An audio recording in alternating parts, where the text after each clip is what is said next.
Hello and welcome to episode 553 of the official EstablishTheRun.com podcast. My name is Adam Levitan, as always joined by Evan Silva.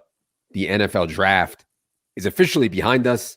That means we've learned a ton about how teams view these rookies, how they view their current depth chart, how rosters will look in 2023. Great time to be alive. Evan, how was your draft weekend? It was fun. It's always just a really intense 4 days. It goes on a long time that they've stretched the draft out to 3 days and then writing the draft grades right after and trying to get them out promptly because there's this window where the draft grades are somewhat relevant and like people will read them. And if you extend past that, they get stale like very, very quickly. I need a nap, but it was it was an awesome 4 days. We learned a lot about how the direction of these teams, how these teams want to go. It's going to be fun to break it all down. Yeah, highly recommend everyone read Evan's draft grades. Obviously, we don't know how these players are going to turn out to be in the NFL. That's not the point of draft grades. Evan is evaluating based on the process they use, the capital they used, et cetera, to make their picks, roster construction stuff, et cetera, et cetera. You see including like veterans that got added via trades, which I don't think any draft grade should be relevant without including those. For sure. And you see a lot of people out there just like give everyone A's and B's. Evan's out there. Only 4 A's out of the 32 teams. He does, in fact, hate your team. Don't worry. Okay. On today's show, we're going to go team by team through each franchise in the NFC. We're going to talk about our reactions to their draft, fantasy winners and losers, real life implications, everything in between. Before we get into that, I want to remind everyone of 2 things. First, for my fellow Best Ball Bros, Best Ball Mania 4 on Underdog is indeed live. $15 million prize pool, absolutely outrageous. We've been grinding our cocks all weekend to get our rankings in a good place for the Underdog. Best Ball Mania 4. It is part of DraftKit Pro. DraftKit Pro covers Best Ball, Dynasty, Redraft. Redraft, it's $49.99. If you don't currently have DraftKit Pro, which you may have an active subscription on, be sure to check the account tab. But if you don't currently have DraftKit Pro, check that on the subscribe page. You can upload our rankings directly to Underdog to give you a good baseline to draft from on your phone if you choose to do so. Second, for my DFS grinders, USFL and golf are currently in full swing in the DFS streets. We are covering both. Head to the subscribe tab on EstablishTheRun.com for more if you're interested there. All right, Evan. NFC, Arizona, let's start with. So we talked about a little bit on Friday. Really, I thought a really strong trade by Arizona to get out of the 3 spot. They still get Paris Johnson at 6, and they add a bunch of picks, including the Texans' round 1 pick in 2024, which could be incredibly valuable. So just from an asset perspective, and by the way, this team is bad. Like they are in full-blown rebuild mode. They need picks. They need lots of them. They need them badly, especially with Kyler Murray coming off the ACL. Evan, what did you think of Arizona's draft?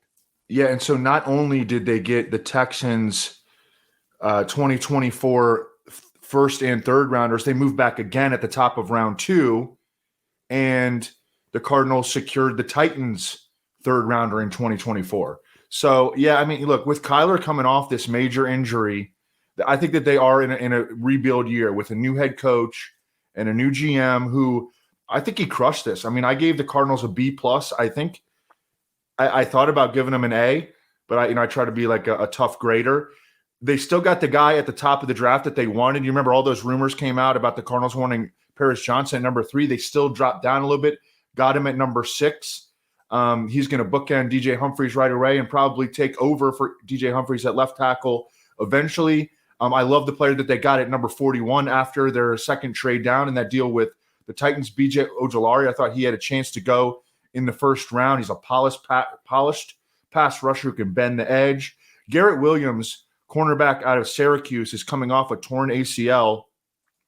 But again, this team isn't necessarily playing to win right away. Yeah. And Garrett Williams, had he been healthy, probably would have gone before pick number 72. I really like what they did. I like the players that they got. And I love the way that they moved into the 2024 draft. Remember, this is a weak draft class. 2024 is probably going to be stronger. Like I gave extra boosts in the draft grades to teams that traded into 2024. Caleb Williams is going to be, he's already minus 550 to be the number 1 pick off the board. Caleb Williams is going to be one of the most coveted number 1 picks we've seen since some of these like quote unquote can't miss quarterbacks that have come out, the Arizona Cardinals now might have the number 1 and number 2 picks in that draft. I mean, if they're as bad as I think they're going to be, and the Texans are as bad as I think most people think they're going to be. From a fantasy perspective, I would just note the Cardinals did not draft a running back. So we're talking about James Conner, Keontae Ingram, Corey Clement. It's the old story with James Conner. Efficiency is a problem. It's not fun to watch. But as you saw over the last couple of years, James Conner can get fed. We have him 79th overall right now in our rankings. Other fantasy thing I wanted to note, DeAndre Hopkins did not get traded. I actually thought DeAndre Hopkins would get traded over draft weekend. He did not end up getting traded. I don't think that means the door is closed on DeAndre Hopkins getting traded, but kind of more in the wait and see saga there. Atlanta. 8th overall, they did what a lot of people thought they would do. Bijan Robinson, running back, 8th overall. They did this despite having a lot of holes on this team, despite an impressive rookie year from Tyler Algier. Really an impressive year from the run game as a whole with not much talent there or not much explosiveness there. I mean, last year, the Falcons were 3rd in rush yards in the entire NFL. They were 4th in yards per carry. Now, they ran the crap out of the ball. I believe they were 3rd worst in pass rate over expectation. I still thought Bijan was unnecessary. They're putting a lot on Ritter, though, man. And what they're saying here is that, we're not going to even we're not even going to kick the tires on Lamar Jackson. We're not even going to think about trading up for one of the top 3 quarterbacks. We're going to pass on Will Levis at 8. We're going to go with Desmond Ritter for now and see how that goes. Evan, what do you think about that decision? What do you think about the Falcons draft? Well, it's almost like they're welcoming themselves into quarterback purgatory because I think they're going to be just enough to, win 7-8 games. I mean, they were close to winning a lot more games than they did last year. Yeah. I mean, I know you even like them to win the division. I think they'll actually be I think they'll win 9 or 10 games. Yeah. And then they're going to still have Desmond Ritter and Taylor Heineke and not be in any position to get a big time quarterback next year. At least not in the draft. They didn't have their 5th round pick because they traded it for Brian Edwards, which was not a good deal. They got nothing out of him. They traded a 5th round pick to go get Jeff Okudah, which I think was a worthwhile risk. But Jeff Okudah is part of their class. And they traded up to go get a guard. Syracuse, he played left tackle at Syracuse, Matthew Bergeron, but they gave up another pick to go get him. I mean, I don't think that this team was in position to, hey, let's use our 1st round pick on Bijan Robinson when we were a top 5 rushing team last year with Tyler Algier and CPAT. Yeah. And then not in a good enough roster position to go trade up for a guard at the top of the 2nd round when that dude easily might have been available to them at 44. Not good enough to use their 3rd round pick on Zach Harrison, who was like a big recruit coming out of high school and never really did a whole lot at Ohio State until his very final season. I didn't like this draft. I gave him a C-. Well, I do think that Ritter has a chance, especially with the way they're set up here. Run game is going to be very good. Bijan's very good in the pass game. They have Drake London. They have Kyle Pitts. They have some pieces for Desmond Ritter to build on. I thought he was significantly better than Marcus Mariota was last year when Ritter got in there at the end. So I'm not ruling out Desmond Ritter as part of 3 quarterback builds in best ball and stuff. He at least has definitely. He at least has a chance, and they could easily end out more balanced than they were last year, even though that's probably not their goal. So yeah, interesting team. I'm certainly higher on the Falcons than Evan is. I think they'll win the NFC South, and I know that's not the consensus right now. Saints are a pretty big favorite there. Carolina, and we knew what they were going to do for weeks. For a couple weeks leading up to the draft, they go Bryce Young. What strikes me about Carolina is they come out of this draft with effectively a whole new team, literally a whole new offense. Bryce Young is a rookie. Miles Sanders, free agency. DJ Chark, free agency. Adam Thielen, free agency. Jonathan Mingo, they use a round 2 pick on, rookie. Hayden Hurst, free agency. The entire offense is new. Turning the page. You got to give them some credit for that, Evan, even though I know the DJ Moore trade has to be part of their draft capital conversation as well. What'd you think of what the Panthers did? Yeah, I gave them a C-. And it started off, I just think they gave up so much to go get number 1, and I get it. But they also traded up for a quarterback who's 5'10" and will play around 190 pounds in the NFL. I like Bryce Young, and I know that I think he's going to be coached well by Frank Reich. But there's not a whole lot around him in Carolina. I think the O-line can be okay, and maybe Jonathan Mingo. He was probably my favorite pick. Just based on value in this draft. But I mean, you're talking about guys like Laviska Shenault and Terrace Marshall. And I mean, those are the players that they're surrounding Bryce Young with now. And so he's going to be playing with a half deck there in Carolina to start off his career. They took old guys in the third and fourth rounds. They only had 5 picks. They took old guys, DJ Johnson and Chandler Zavala. DJ Johnson going to be 25 as a rookie. Chandler Zavala is going to be 20. He's already 24. It was a limited draft because they traded away picks for Stephon Gilmore and for Laviska Shenault and all the stuff they gave up to go get number 1. I don't know. I don't think that they're particularly close. So again, I gave them a C-. Yeah, and we have Jonathan Mingo relatively close to Adam Thielen in the rankings. We have Jonathan Mingo wide receiver 73, Adam Thielen wide receiver 65. Would not surprise me at all if Mingo can climb this depth chart pretty quickly if he's as good as a lot of the Twitter stuff I saw about Jonathan Mingo was. I know a lot of the tape bros and analytic bros both like Jonathan Mingo, so we'll see how that one plays out. By the way, our rookie rankings are also updated and up on the site for anybody who has dynasty rookie drafts coming up. Evan, you also did a show last night. I haven't had a chance to watch it yet. I believe you did a rookie draft with Amico and Leone. How was that virginity last night? Yeah, I don't know. It's tough hanging out with the spreadsheet socialists sometimes, but sometimes you learn stuff from them. But it's just mostly you teaching them. No, it was fun. It was really interesting because I think it's pick like 7 in the top 12, and we did Dynasty Superflex, Superflex and tight end premium. But I think it was like pick 7, and the board just gets like wide open. Like there's a clear top 6, and then it's like pick 7. I took Rashee Rice, who we'll get to in the AFC draft grades. Yeah. But I mean, all of a sudden, you could go any which way, like in the middle of the first round. Yeah, that's up on YouTube now. You guys can check it out. Let's go to Chicago. So they used the 10th overall pick on a tackle, Darnell Wright. I think important to improve the offensive line. We'll get to the Steelers on the AFC show, who also I think improved the offensive line. And I do want to talk about the Roschon Johnson running back situation as well. But first, Evan, I want to get your take on Bears taking Darnell Wright at 10th overall. I thought all along that they were going to go with an offensive tackle here. Even if Jalen Carter was on the board, they wound up dropping from 9 to 10, not passing on Jalen Carter and picking up a 4th round pick from the Eagles for that. Ryan Poles has done really, really well, with the exception of the Chase Claypool trade, which, I mean, still has a chance to pan out. But, I mean, them giving up the 32nd overall pick essentially for Chase Claypool, that doesn't look good right now. Mm-hmm. With the exception of that, I mean, I agree with almost everything that Ryan Poles has done.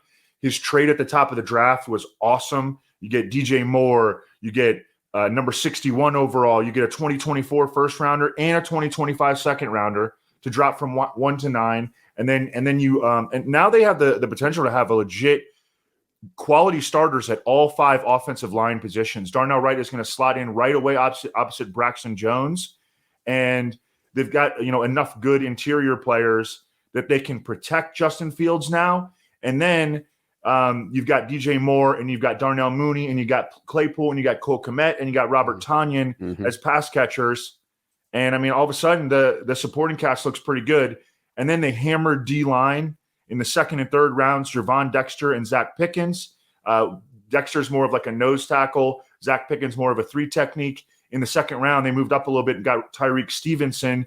He's going to start opposite Jalen Johnson, who's a quality number 1 corner, with Kyler Gordon, who they drafted in the 2nd round, as their slot corner. So they're building up position groups. They still need more pass rush, but they are building up position groups quickly, and they've got a ton of capital still coming in the next couple of years. Last year, it was #our Lions. I was all in on the Lions and futures market, everything. It didn't quite get there. They just missed the playoffs. This year, I think Bears out of the NFC would be my favorite sleeper. I like what they've done. I think they have a pretty good team. We have Justin Fields 32nd overall in fantasy right now. Obviously, Justin Fields' rushing ability is massive, massive, massive for fantasy. I did want to talk about the running back stuff for a second here. It has not been a great offseason for Khalil Herbert. Like, I didn't think they needed to add Deontay Foreman in free agency, but they did. I didn't think they needed to use a 4th round pick on Roschon Johnson, but they didn't. I know there's a lot of Roschon Johnson fans out there. It just seems to me like, even though they let Dave Montgomery go, they don't want to hand the keys to Khalil Herbert at all. What's your sense of the Bears' backfield after they took Roschon in the 4th round? Yeah, I mean, I think that they still did need some depth. Deontay Foreman's on a cheap little 1-year, $3 million deal. I think he was an excellent pickup.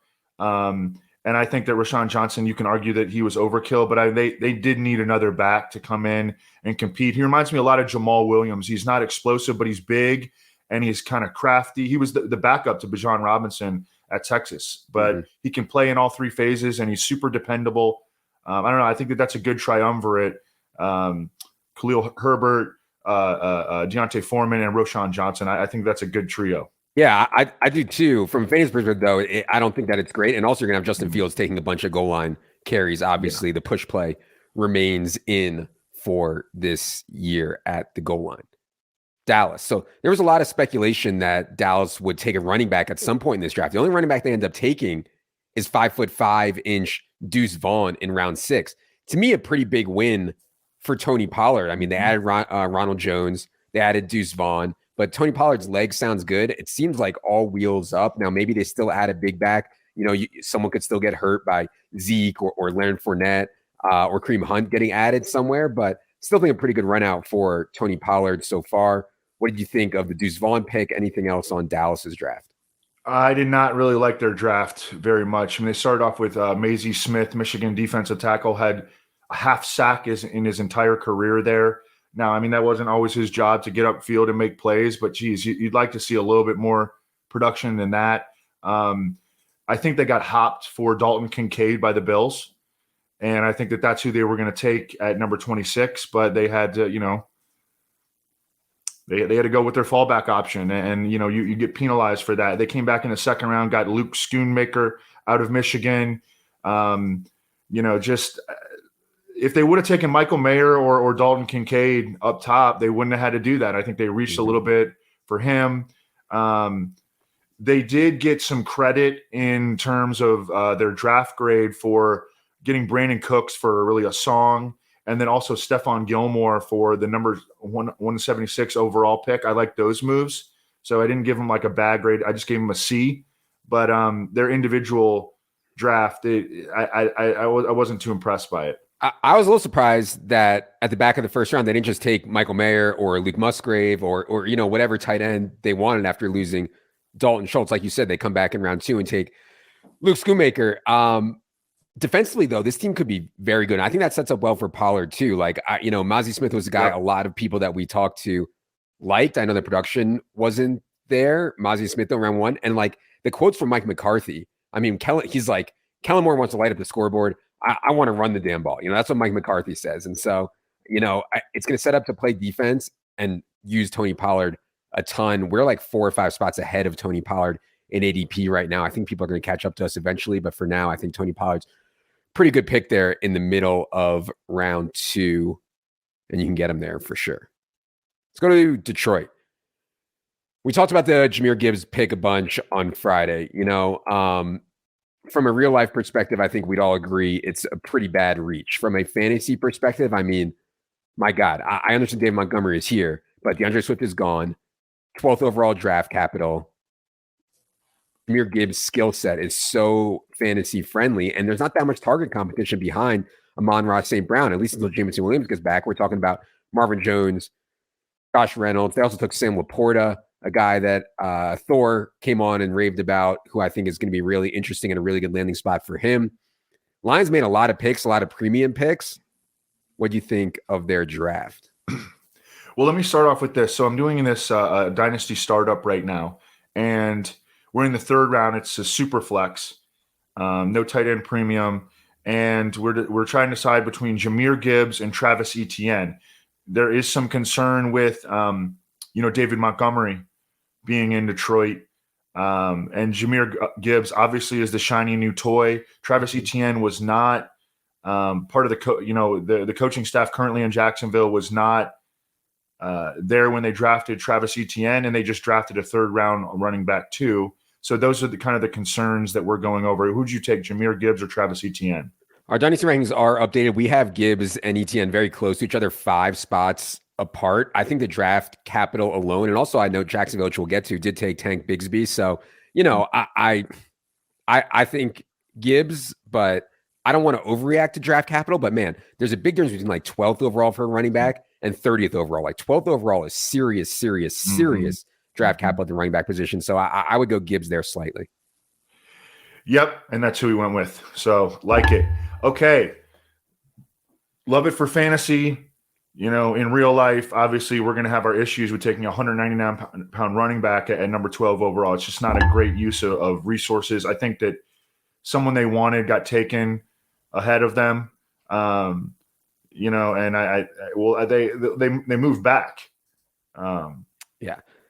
If they wanted to take running back, they could have just stayed and taken Bijan. That was my thing. But right. Anyways, they come back. They use the 18th overall pick on an off-ball linebacker. They got two good football players. Jahmyr Gibbs draws comparisons to Alvin Kamara, and I see it. And Jack Campbell was probably the best linebacker in the draft. Although was he the next line it was supposed to be between him and Drew Sanders of Arkansas to be the first off-ball linebacker drafted. And Drew Sanders went at number 67. Right. Jack Campbell went at number 18. So it doesn't look good there. I love Sam Laporta. That was a great pick. I think he's gonna start right away. I think he could actually make some noise in year one. Their next tight end on the depth chart is Brock Wright. Yeah. And then Brian Branch at number 45. Like he's an immediate starter at slot corner or maybe even free safety for them, and he easily could have gone in the 20s. So and then they took Hendon Hooker in the third round, and I don't know. I think he was worth it at that point. Okay, yeah. Especially because Jared Goff he's a short-term guy. So I like a bunch of the players that they got. It's just there's no way that you can make a fair argument that they use the resources from a positional value standpoint, that they allocated their resources correctly. Agreed. I just wanted to highlight really good landing spot for Sam Laporta. Sam Laporta was like the entire Iowa offense last year, one of the worst offenses in the country, but Sam Laporta was like the entire thing. And they also took Sam Laporta ahead of Michael Mayer. They took Sam Laporta ahead of Darnell Washington. They took Sam Laporta 34th overall. As Evan said, only Brock Wright and Shane Zystra are stopping Sam Laporta from playing like every snap for the Lions this year. And so I like the landing spot a ton for Sam Laporta. So that's why I gave the Lions a D+ instead of, a D- minus or an F. Because we do like. I think they got better. Yeah, better as a team. Yeah. Okay. Green Bay. So as part of the Aaron Rodgers trade, they move up to 13th overall from 15th overall. They use that 13th overall pick on Lucas Van Ness, the edge rusher. They did go tight end, wide receiver, tight end with their next 3 picks. Nobody really jumped off the page, though. Luke Musgrave, Jaden Reed, Tucker Kraft. Evan, what did you think of the Packers beginning the Jordan Love era? Well, they went pretty hard on D-line and getting weapons for Jordan Love. They must feel pretty good about their offensive line, which feels a little thin to me, but they didn't take a single offensive lineman, did they? Wow. That's really rare for the Packers. The Packers will usually at least take a couple stabs on middle round offensive linemen. They did not. There's no room for that when you have to take Sean Clifford, though. When you have to take Sean Clifford, there's no room to take offensive linemen. Hey, he beat out Will Levis at Penn State. I think that I like the tight end double down. And then I like the receiver that they got, Jaden Reed. He was awesome in the return game, which, we've talked about with smaller receivers. You want to see him be really good with the ball in their hands, and he had 3 return touchdowns in college. So I really liked him. I know that JJ was really high, and JJ does a great prospect analysis. He was really high on Jaden Reed out of Michigan State. Both of the tight ends, I think, were absolutely worth their picks. We talked about Luke Musgrave potentially even going in the first round. Tucker Kraft is an awesome athlete, and he can block, and he caught 92 balls over the last 2 seasons. So a lot of production there. We know about Lucas Van Ness. He didn't start, but he played 50 snaps a game for Iowa. And, I know in Bob McGinn's scouting reports, he got compared by scouts to Patrick Kearney and Grant Wistrom. Aaron Campman, think about him, that old Packers pass rusher. So I like their draft. They had a ton of picks.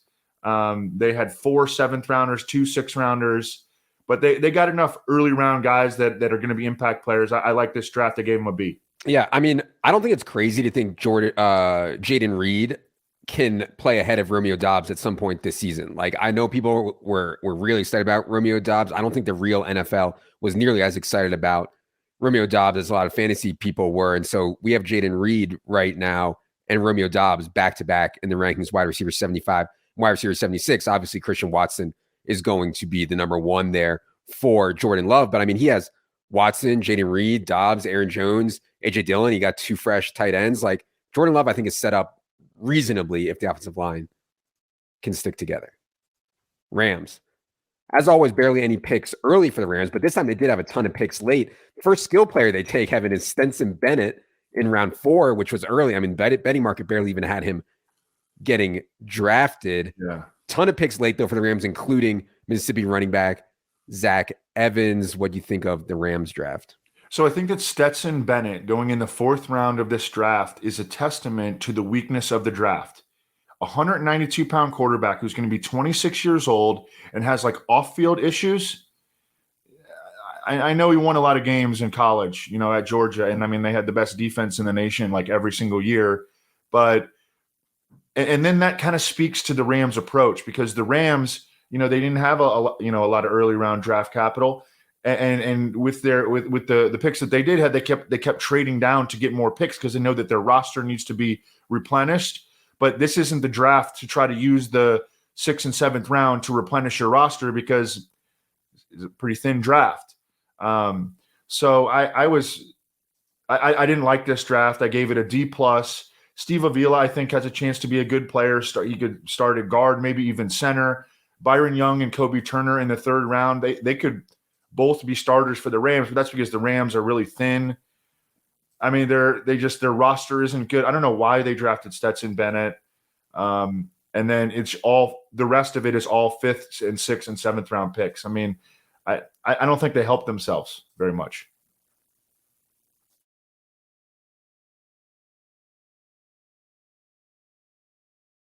You're on mute, bro. From a fantasy perspective, I do think that the Rams are at least healthier now, right? Stafford's healthy. Cooper Kupp is healthy. Van Jefferson's healthy. They don't have Allen Robinson anymore. I think Cam Akers is healthy. The Zach Evans pick I thought was interesting, but I do think Kieran Williams is going to be the 3rd down back for this team. Cam Akers, the feature back, and Zach Evans maybe mixing in for some base work behind Cam Akers. But yeah, I mean, it's not exciting. Barring Stafford and Kupp returning to their 2021 form, it's not going to be exciting, I don't think, for the Rams. Yeah, and I wrote at the end of my draft grades that I think this can be the last year for Sean McVay and Les Snead with the Rams. Minnesota. There were a lot of rumors leading up to the draft about the Vikings being linked to quarterback. Does not happen. I like the pick they made, Jordan Addison, at pick 23 overall to replace Adam Thielen. I think it let us know maybe that they aren't ready to rely too hard on KJ Osborne. But man, Justin Jefferson, Addison, Osborne, Hawkinson, that's a pretty nice patch catching core. What did you think about the Vikings draft?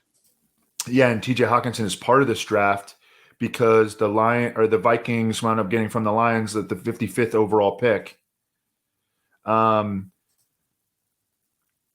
thought it was interesting that, we can start with Jordan Addison. I think he's going to be a solid number 2. Reminds me a lot of Jahan Dotson, who had a nice little rookie year in Washington last year. He's probably a little bit more dynamic than Jahan Dotson, but I think he'll be a quality number 2 to Justin Jefferson and keep KJ Osborne in that 3rd receiver role. I think he would have been stretched as a number 2.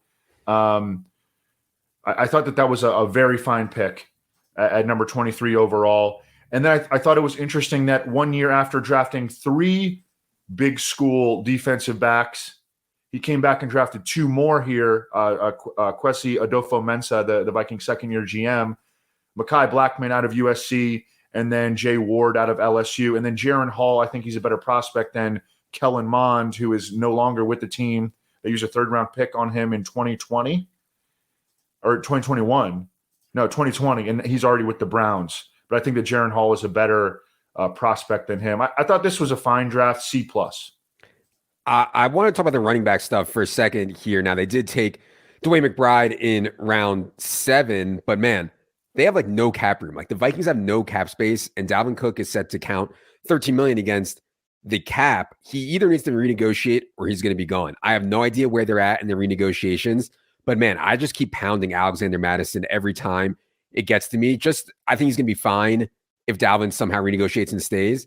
And if Dalvin's gone, it's a smash. I mean, there's like no one behind Alexander Madison they gave a bunch of money to. So we're at 102nd overall on Madison, which is above ADP. I've been taking him even higher than that, though, just to make sure that I get him. We'll see how that works out. But yeah, we'll see what Dalvin thinks about restructuring that. Nobody's going to trade for him, I don't think, but we'll see about the restructure or just getting cut. We have Jordan Addison 88th overall, by the way, right now. And I guess I'll remove the suspense. Our number one player currently for the 2023 fantasy football season is indeed Justin Jefferson. Okay. New Orleans. I'm interested to get your thoughts on Kendra Miller. Running back they took 71st overall. They also traded Adam Troutman, which I thought was somewhat interesting at the tight end position. What did you think of the Saints draft? Yeah, the Saints draft. Well, I talked to Underhill a lot about this before, and he was like, who should I put in my final mock draft to the Saints at number 29? And I put Quentin Johnson. He was like, it's not going to be. It's going to be a defensive lineman. And he was right, and I was wrong.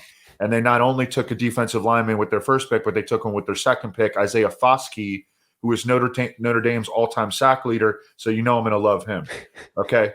I don't know. He got criticized for not having like a great pass rush repertoire, but he had 22 sacks over the final 2 seasons, and they needed a speed guy opposite Cam Jordan, who turns 34 in July. Mm-hmm. Brian Breezy, he had like I think he was like the nation's number 1 high school recruit, and he had like an up and down career at Clemson, but he was dominant when he was healthy.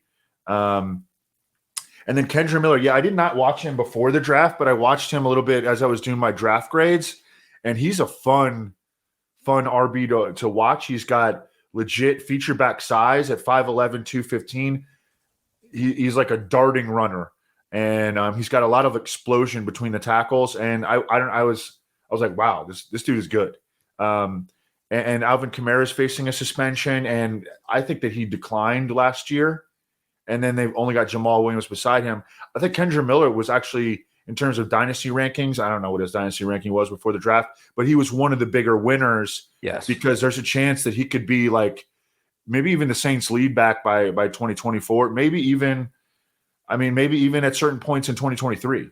I don't think that there's much blocking Kendra Miller to be advancing quickly. I think Jamal Williams is just like, whatever. Alvin Kamara suspension and other issues. They didn't want to play him a ton last year. They obviously like Kendra Miller. They took Kendra Miller before Tajee Spears, before Devon A-Chain, before Tank Bigsby. I mean, they obviously saw something in Kendra Miller, and they went out and got him. The Troutman trade I thought was interesting. Kind of opens up Juwan Johnson from a fantasy perspective. Sean Payton went ahead and got his guy in Troutman. What do you think about Juwan Johnson getting left behind there? I mean, one of the biggest low-key winners of the draft. 2 tight ends stood out to me that they won from the draft as being on teams that people thought they were going to take a tight end. They did not. The Bengals, Irv Smith, who, are we going to put ourselves through that again? But yes, we will with Joe Burrow. And then Juwan Johnson, who really flashed at certain points last year. I mean, he had a lot of his production in garbage time, but man, he's a big athlete. They signed him to a decent little deal. I think it was 2 years, $12 million, I want to say. Mm-hmm. And, and then they didn't add any wideouts. Yeah. They didn't add any wideouts. So, and a lot of people thought that, they took A.T. Perry out of Wake Forest in the 6th round. He kind of doesn't count, but right. Yeah, Juwan Johnson is in a nice position with Derek Carr, like real nice. Yep. A lot of red zone production last year for Juwan Johnson as well. Giants. I actually liked what the Giants did, and maybe I'm just like a Daboll stan, and I look at everything Daboll does through rose-colored glasses. But Deonte Banks, they desperately need a cornerback help in round 1. James Schmitz, the center, in round 2. And then I thought they got a pretty good steal. They had to trade up, I believe, to get it, but they got a pretty good steal in Jalen Hyatt in round 3, who there was first-round buzz on. So I like what the Giants are doing here generally as an organization. What do you think of the Giants draft? Yeah, I really liked it, and everybody really liked it. And apparently, because I don't look at other people's draft grades, unless people like send them to me, like, yeah, but Mel Kiper gave him an A, So, anyways, I gave the Giants a B, which is one of the best grades in the conference. But like the Giants fans were like, when everybody else gave him an A, look, So yeah, All right. Anyways, I shouldn't get into that. Shout out to Jordan Renan. I mean, he gave us Deonte Banks before the draft, basically. Yeah. So I had that right in my mock, which again wasn't good, but that was one of the 6 that I got right. And apparently Wink Martindale just loves Deonte Banks. He only had 2 interceptions in 30 career games, but like he checks every other box. John Michael Schmitz, I think, is a day 1 starter at center out of Minnesota. It was between him and Joe Tippmann to be the first center drafted. John Michael Schmitz went second, but I mean, it was real close. And then Jalen Hyatt, could have seen him, the Giants taking him in the first round, and so I think he was a steal at number 73 overall. I think Eric Gray is kind of interesting, the RB out of Oklahoma behind Saquon Barkley, who's still on the franchise tag. From a projection standpoint, it's going to be really hard at the receiver position. I mean, obviously they have Darren Waller, who we have with the biggest target share. After that, I mean, who knows, man? Listen to all these guys they have that I think all can play, just none of them are stars. Wan'Dale Robinson, Isaiah Hodgins, Darius Slayton, Jalen Hyatt, Sterling Shepard, Paris Campbell, Jamison Crowder. All those guys are currently on the Giants. It is very, very hard to do a projection right now on these pass catchers, which means that a lot of them are going to slip through the cracks. If you have a take on which Giants wide receiver you think will be the best of this group, you are going to get a steal on him. I don't have a confident take on it. I thought I saw enough from Isaiah Hodgins last year for him to probably be my favorite of the group, but man, I don't have any conviction about it. Do you have any conviction, Evan, on Giants pass catchers behind Waller?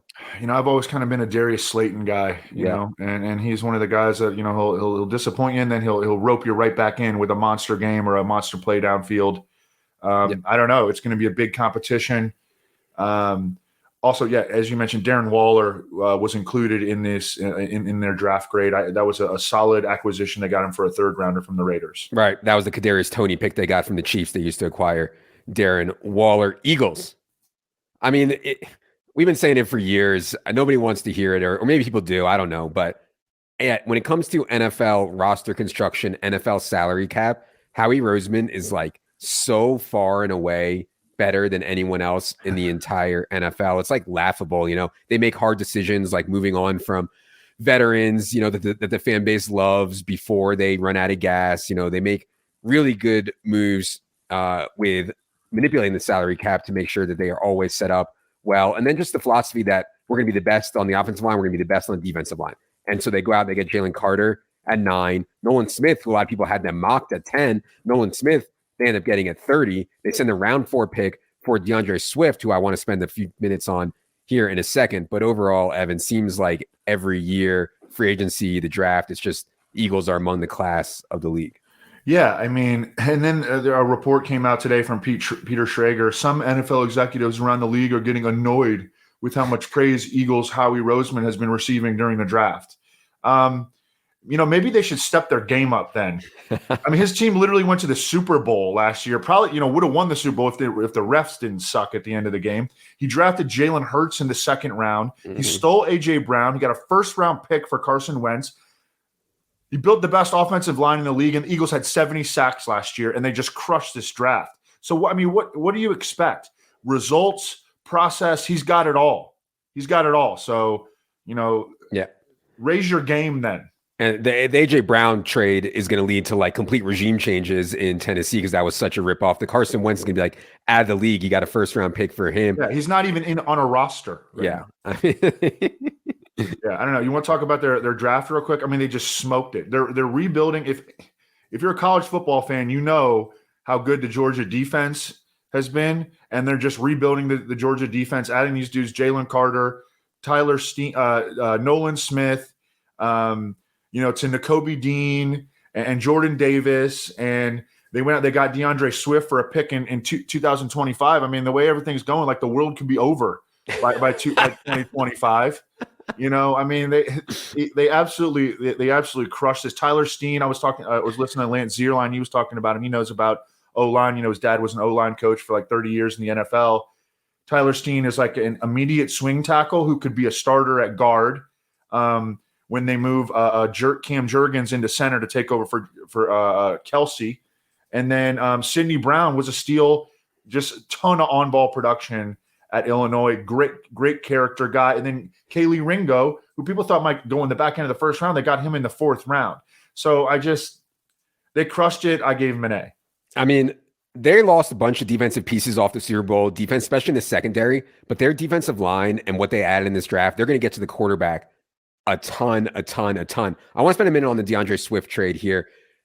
Evan, so 4th round pick for DeAndre Swift. Obviously, people who listen know what we think about DeAndre Swift's talent. Lions used the number 34 overall pick on this kid and proceeded to not like him because he was hurt a lot. There's no doubt about that. People say he shied away from contact after the injuries. Maybe he didn't hit the hole, quote unquote, like the Lions wanted. Does not mean the kid cannot play. He still earned, despite the coaches hating him, he still earned a ton of high value touches with the Lions. Now, it's not going to be like all DeAndre Swift all the time in Philly. I think that Rashad Penny's going to play. Kenny Gainwell's going to play. Boston Scott's going to mix in. Jalen Hurts is obviously going to run a ton around the goal line. I do think, though, that I would pencil in DeAndre Swift as my favorite of the Eagles' backs right now. We have him ranked around the 70s.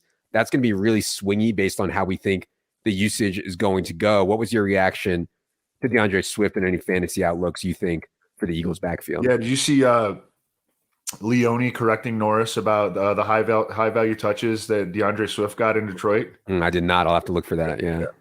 Yeah. Norris struggled in the mock draft streets again this year. So.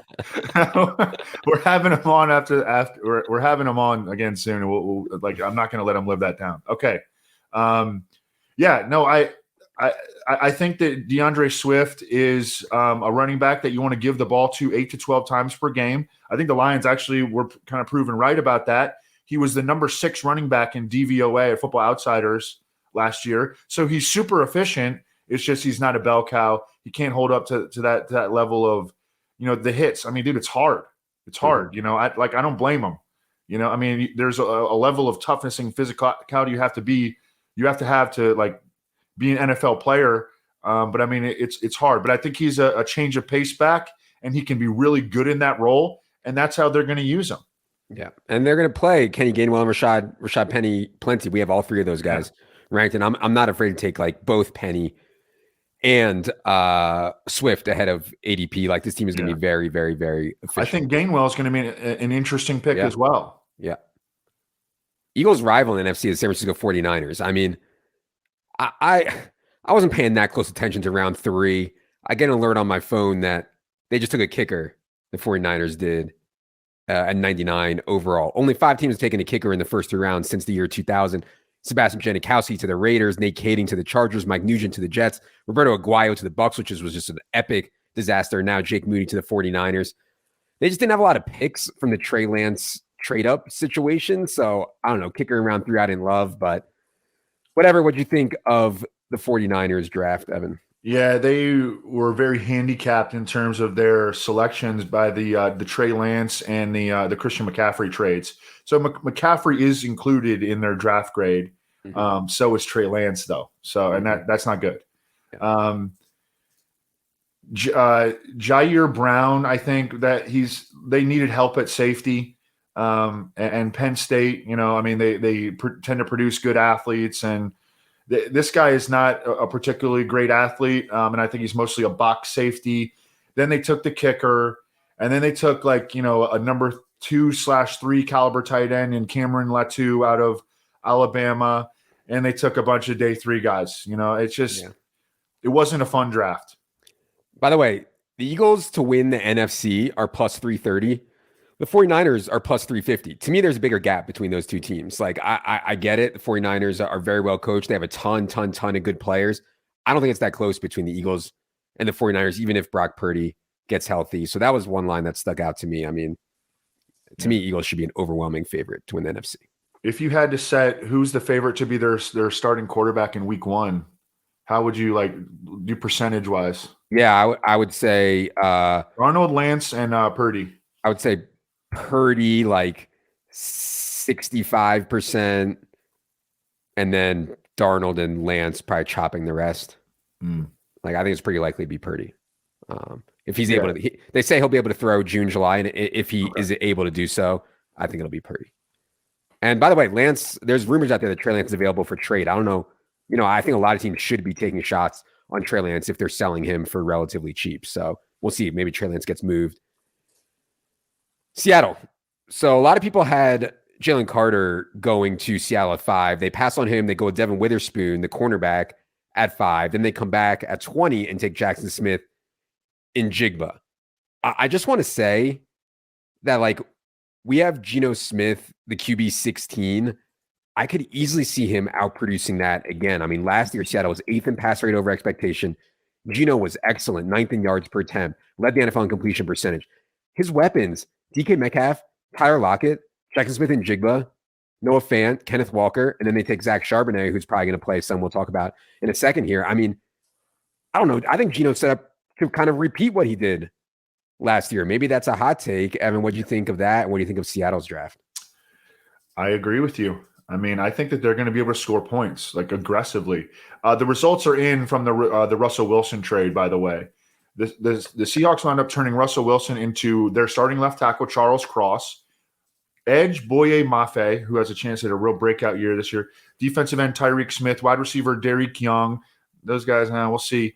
Devin Witherspoon, their number 5 overall pick, Derek Hall, their number 37 overall pick, plus Noah Fant, Shelby Harris, and Drew Lock. It's going to go down as one of the most, maybe the most lopsided trade in NFL history. So Devin Witherspoon opposite Tariq Woolen. Look, they need a breakout year from Boye Mafe, and they need Derek Hall, this Auburn edge defender that they got to produce, like, quickly. But man, they're going to be able to cover guys in the back end with Devin Witherspoon and Tariq Woolen. That's a lot of physicality on the boundaries. I love the Jackson Smith and Jigba pick. Tyler Lockett is getting up there in age. Made all the sense in the world to me. You need 3 good receivers. They didn't really have any depth. Dwayne Eskridge hasn't really panned out into anything. Who they drafted in the 2nd round a few years ago. Charbonnet, I penalized them for a little bit, but you also need 2 guys capable of carrying the load in the league today, and it'll be very interesting to see how we sort through that in fantasy, because Kenneth Walker, we saw, I mean, dude is an absolute stud last year, but he wasn't super efficient on a run-to-run basis. Yeah, it's very boom bust. And they just used a 2nd round pick on another running back. So we obviously, like, are baking this in the back end through projections. And so, once we built in a projection for Zach Charbonnet, Kenneth Walker fell by about a round, about 10 to 12 spots. And I think that's right. We have Charbonnet checking in at 119th overall, Kenneth Walker at 34th overall. Agree with you. Real life NFL is not fantasy, and the boom bust nature of the way Kenneth Walker runs, coaches don't tend to love. So maybe there's something there. Zach Charbonnet is like a guy capable of being a 3-down back. The landing spot for JSN on paper for year 1 doesn't look great because there's so much competition. But long term, I agree. I think it's a pretty good spot for JSN. And honestly, even in year 1, like, he can still be very, very good. I think we have him ranked around 65 or 70th overall. But yeah, I'm actually excited about the Seahawks offense, man. Like, I don't know. I don't think there's gonna be a lot of aggression there.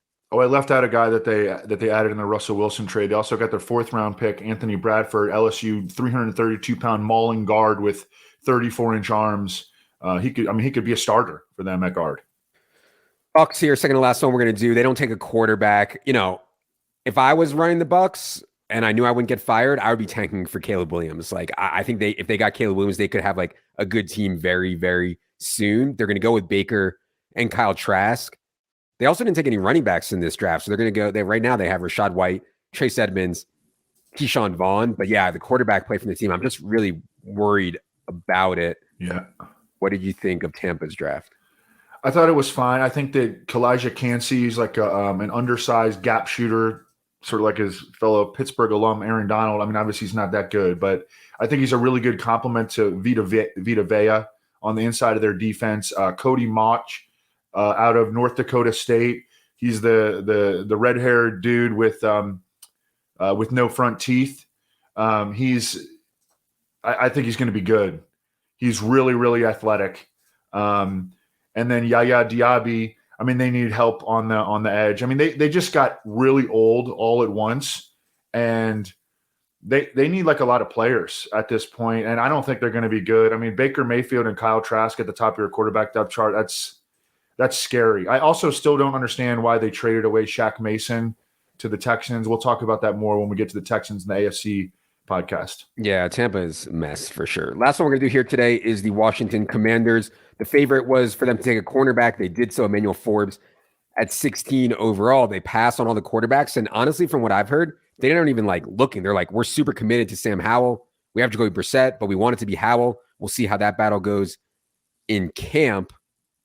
First draft of the post Dan Snyder era. I know the Commanders fans are excited about that. What do you think, Evan? Yeah, they didn't have a third-round pick, or they didn't have their original third-round pick because they gave it away in the Carson Wentz trade. So that hurts. Again, Carson Wentz currently out of the league. I gave him a C-. I thought it was just an okay draft. Emmanuel Forbes, their first-round pick. God, he went early for a 166-pound cornerback. I don't know. We'll see. I mean, we'll see. I liked Quan Martin, their second-round pick, number 47 out of Illinois. He made a ton of plays as a 36-game starter. He's like a nickel slash like the Jalen Ramsey role, like the star position. Mm-hmm. I think he'll probably be a free safety in Washington. And I think that they got two potential interior line starters in Ricky Stromberg, the center from Arkansas, and the guard Braden Daniels from Utah. So I think that their picks were okay.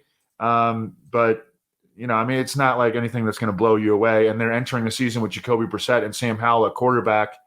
It's a little scary. Is this going to be Ron Rivera's final year in Washington? Yeah, and that's what I was saying. Like, man, if I was like all in, win now, and I need to save my job, it wouldn't be with Sam Howell, a fifth round. And I like Sam Howell, but if I was trying to save my job or protect it would not be Sam Howell and Jacoby Brissett. Like, those would not be the quarterbacks on my roster. But you know, we'll see. Riverboat Ron. All right, we said it all on each NFC team's draft. Next up, AFC teams draft. Stay tuned for that. Be sure you are subscribed on YouTube and iTunes or anywhere you listen to podcasts. It is indeed free.